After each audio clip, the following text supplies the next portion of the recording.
If you are a resident of South Surrey, White Rock, and you are curious on what is going on with the Semiahmoo Town Center development and all the things that you've heard about it, today's video is definitely for you because we're going to dive into what's on the plan, how long it's going to take to likely occur, and all the things that you can expect as a resident of South Surrey, White Rock with the redevelopment of the Semiahmoo Town Center. If that's what you're looking for, today's video is just for you. Let's get into it. What's good, everybody? It's Darin Germyn from the Germyn Group, where we know you've only got one chance to either buy or sell your next home, so we're here to help you get it right.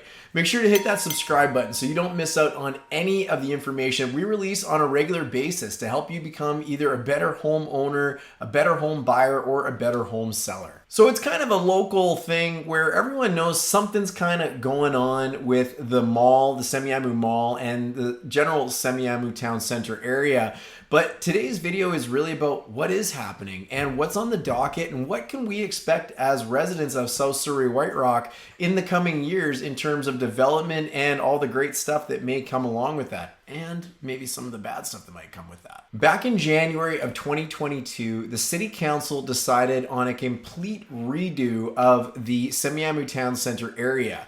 And it's going to absolutely explode almost everything, including population, obviously everything that goes with population, school attendance, dwellings, homes, parkland, and employment. In fact, they predict the population is going to over double in this area. The dwellings will nearly triple, as well as the existing employment. Student counts are going to go up as well, but they figured that the existing schools like Jesse Lee or HT Thrift, those will be able to be added on to over time if they need it, as well as the secondary schools like Earl Marriott and Semiahmoo will be able to take on a lot of this new additional population growth. It's also worth noting that this build-out plan is considered at full build-out, so that could take anywhere between 30 to 50 years to fully realize all of this development. One fun thing about this as well is 4 new neighborhood parks were included in this plan, and the idea was that every resident in this area, ranging from 16th Avenue all the way to 24th Avenue along the 152nd corridor, would be less than a 5 to 10 minute walk to a park, or under 500 meters. They're adding an additional 2 hectares, or in total, all of the parkland in this area is going to be just over 15 acres of park, which is going to be incredible for the residents living in this area. The question that's probably on most people's mind is, what is the development going to look like, and where can we expect a lot of it to end up? Well, let's start with the Semiahmoo Mall area, which in fact actually has an active proposal at the City Hall right now where they're looking to kind of get this plan started. In fact, a simple search on the City of Surrey's website will show you all of the development proposals that are currently in process, and the mall site is one that's kind of in its first stages. So it's still a ways away before we'll really see anything happening with that, but it is underway already. Basically right on 16th Avenue and over to about 18th or the Martin Drive area along 152nd,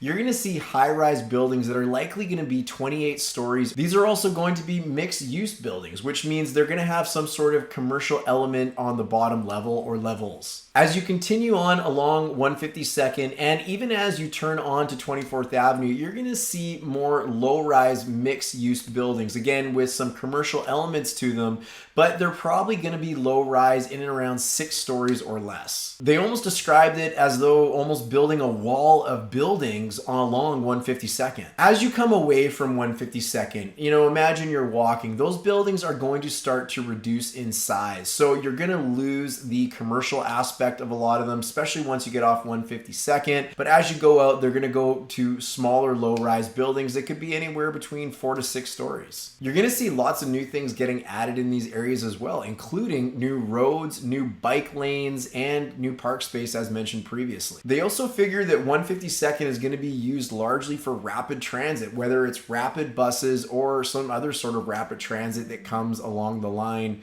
Who knows what that will be like, because we know how long it took to get the SkyTrain, but that's another video. One kind of neat thing that I saw on the plan as well is right on the corner of 16th and 152nd, right on the northwest side, they have something that they're allowing for called a landmark building. This is where they would consider doing additional height in the buildings higher than 28 stories if it was something that offered exceptional architecture and design to the area. And it's also got to be sustainable. But hey, that's really kind of cool, isn't it? One of the great quotes in this report as well is, if you build it, bikes will come. And I guess that was something that either Vancouver or Victoria had used just in adopting getting a lot of people out of their cars and onto bicycles. So this is obviously going to add a lot of jobs to the area as well, as we showed earlier. But it's kind of cool to think that it's going to be very bike centric and very bike heavy, which is neat. In terms of other development proposals that are currently in the process, you do have one on 24th, right kind of by Peninsula Village, that's currently underway in the process stage.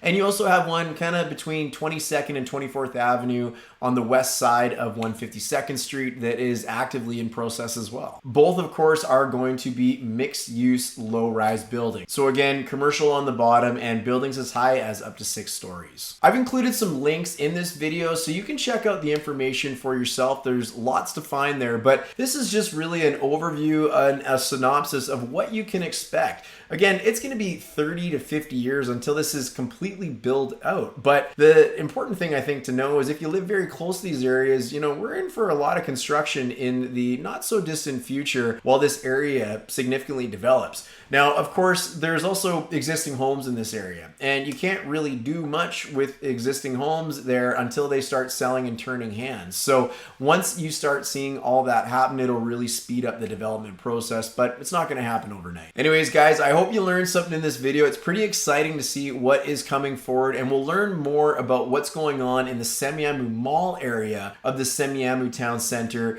as the days come and move forward. I've heard rumblings that it's going to be a bunch of high-rise buildings with outdoor shopping, which would be really, really cool, but who knows? We'll have to wait and see. Hey, look, I want to thank you for watching. I want to thank you for subscribing, and I'd love to hear your comments down below about what you think of this development. And also, while you're down there, don't forget that we've got a link to our calendar where if you want to chat anything real estate, whether it's buying, selling, investing, there's a link directly to my calendar where you can book time to speak directly with me. Look, everyone, I'm Darin Germyn with the Germyn Group. You've only got one chance to either buy or sell your next home. Let's help you get it right. Definitely looking forward to seeing you on the next video. Cheers.